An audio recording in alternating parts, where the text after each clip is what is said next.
Comment tu as la communication? Communication. Pas la composition. Pas la composition. On se la copie. Tu as le combo va tenir sur Facebook. On a un WhatsApp. Il y a un bac sur les gars. Ça va gérer.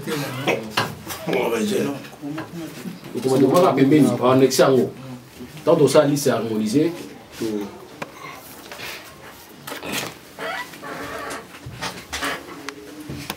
C'est bon.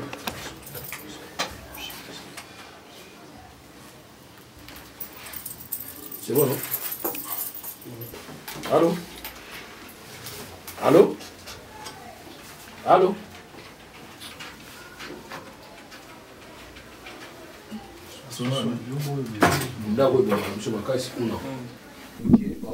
Particulièrement, tout le monde est ici quand même responsable, la jeune, ils ont exactement la continuité ici,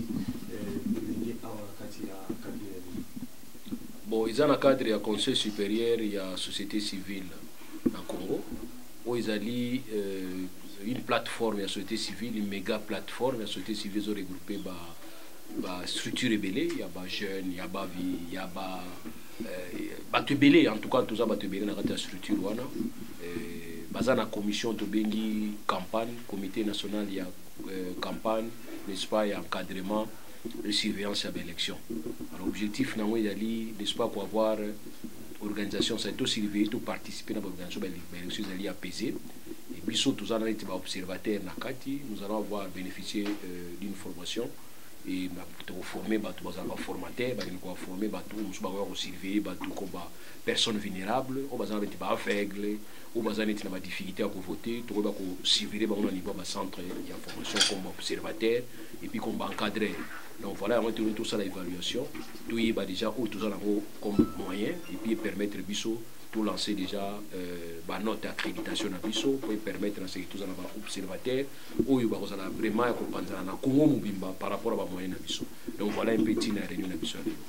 Est-ce que vous avez un partenaire efficace parce que ça demande beaucoup de moyens, parce que Congo, tout le monde dans notre province, comme dans la petite province, est-ce que qu'on a une langue quand même un baquilino pour appeler ça quand même le pouvoir, pour appeler ça quand même bénédiction, pour quand même beaucoup accompagner vision pour vision et tel ma campagne tel mot qu'après ma campagne tel ma faute.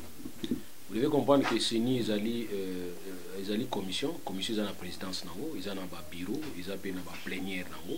Oui, nous avons été ici, au niveau de responsable de la CENI, nous avons échangé. Alors, on s'est dit que autant on portait pour nous la surévaluation, pour former les formateurs, et puis à partir de Yawana par rapport à moyens, on va voir avec les moyens de bord, parce que pour la première fois, RDC a organisé l'élection, il y a moyens à Imoko. Donc, total à donc avec nos moyens de bord, et puis avec assistance peut-être à groupe net CENI. Nous pouvons bénéficier de ça. Parce que ce qui est important dans ce maximum, il y a des observateurs nationaux, comme ça, tu accrédité, tu surveillé la campagne, tant que résultat au bima, soit aux oies 0, soit ici aux oies 0. Alors, si vous doutez, et vous pouvez confirmer 0 dans les 0.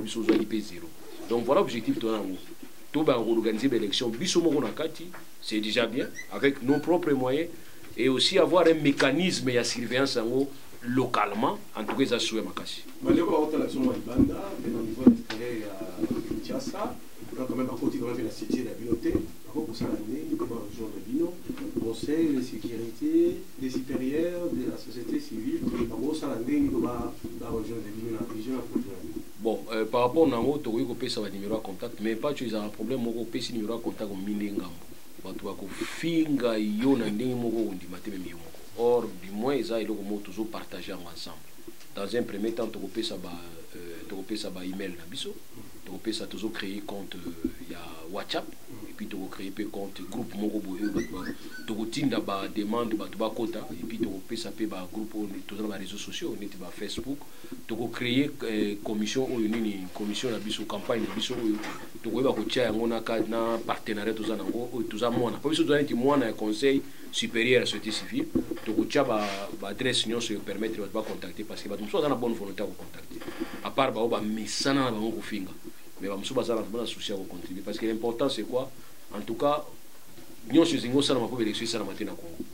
nzambe pa boyi na ye qui est salama te ezosala bon biso tosali tobundisa yango. Est-ce que l'élection ezala apaisée pe transparente? Souci nde yango wana c'est un fait tolingi ezala vraiment apaisé tolingi vraiment souci nde yango wana parce que mboka mosusu élection esalami bato bafete mpo anika biso na mboka na biso ya rasobe élection esali fo bato bakufa bato babunda eza pasi tokóma na niveau baki bosali ba élection kini ezali ezala malamu. Kasi patriage kaka kote na ye ekosala kobakisa mwa mayele pe kasi azali membre ose ya structure na bino ya société civile.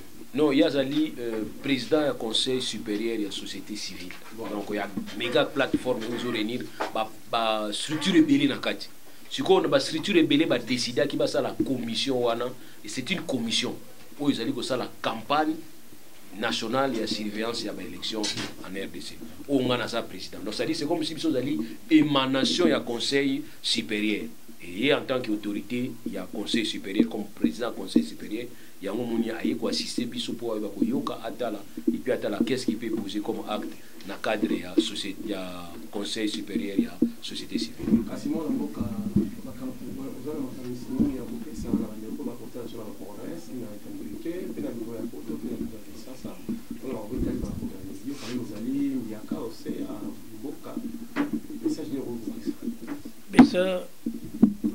liboso ngai moko nazosepele mingi lokula tokotania na bamembre ebele ba campagne nationale pour l'encadrement et surveillance de l'élection omoni président na bango azali awa na ba vice président makambo ya biso eza ke tosalisa mboka pour que il y ait des élections apaisées, transparentes et libres pour que moto nyonso asala élection na ndenge na ye pour que campagne ya biso efacilite monto oyo azana moyen ya kokoma pembeni ya biro te mais basala tout pour que monto wana a voté monto ye moko alingi et puis asala l'élection avec toute liberté azala coincé ou bien nini ne toujours il faut que les élections en mboka na biso ezala très bien pour que tosenga bapartenaire ya mboka na biso basalisa biso pour que ces élections se passent bien.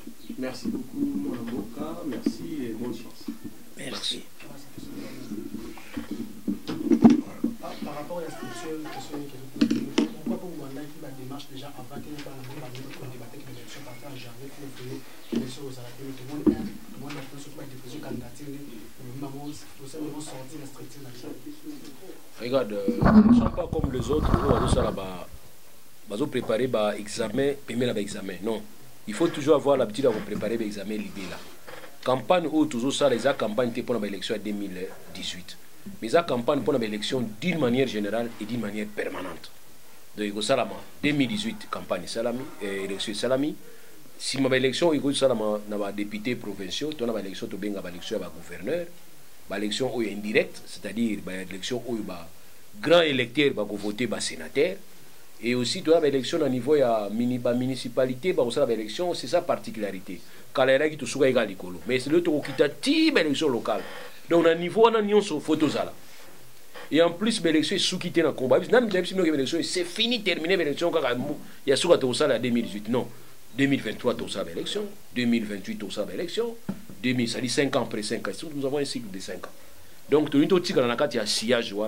Tu as une formation à l'Ibéla. Jour où tu as ici, société civile, conseil supérieur, il y a société civile, il y a RDC, qui ne superviser ou soit qu'on surveille l'élection dans Brazzaville, qu'on surveille l'élection dans Angola. Donc nous devons avoir une expertise locale. C'est-à-dire que nous avons dans place,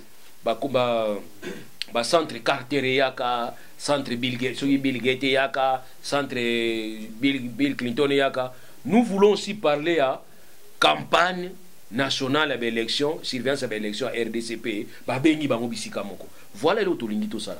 Tu crées des experts dans la facilité, il y a qu'à participer à l'élection, il y a qu'à surveiller l'élection, il y a qu'à encadrer l'électeur, il y a qu'à faire un rôle pédagogique et pas électeur à candidat. Voilà un peu notre démarche. Ils sont les bienvenus parce que nous avons besoin de l'expertise. Parce que vraiment, il y a mal. Et surtout, on a déjà avant Bissot. On a besoin de permettre Bissot. Province. Prenons par exemple ma province. Nous avons aujourd'hui 26 provinces. Difficulté à atteindre ma province. Même l'État, il y a des difficultés. Bon, Bissot, il y a des difficultés. Alors, si quelqu'un peut nous dire qu'il a besoin d'adhérer à un groupe, nous avons à côté à Okatna, Bani, Bakwangu, Kuna, Beni. ça sera peut-être vraiment un plaisir pour nous. Voilà un peu de Tolingi. Bissomo Tokokati. Tolingi appelle partenaire na biso Zabino, surtout les journalistes, Botika Bisote, pour accompagner Bisso. Voilà le thème que nous avons aussi. Ndekololo, Motuna Monsieur Ezali, Otugolo Baete, porte Ezali à Kofoma, pour la déconion sur la Ligue à la directoire, il y a des conditions Ezali, les poses à la membre, à la Katia structure. Alors, c'est une structure comme toute association. L'association, ils ont besoin d'adhésion. Il y a des frais d'adhésion, il y a des cotisations. C'est-à-dire, nous voulons être comme une structure. Malheureusement, pas une association fan club Kingandi. Bazo mera masanga, bazo lia pour bazo iloko tena suka. Bazala kana bakwiti. Donc report à bakwiti, bazo reporter à bakwiti. Mais autre ça des structures moi qui permettent de jouer un rôle parce qu'il faut jouer un rôle. Et go boss na te qui rôle, tu jouer un rôle aussi à lobbying. Ça c'est important que les gens doivent comprendre. Nous allons aussi jouer un rôle à lobbying.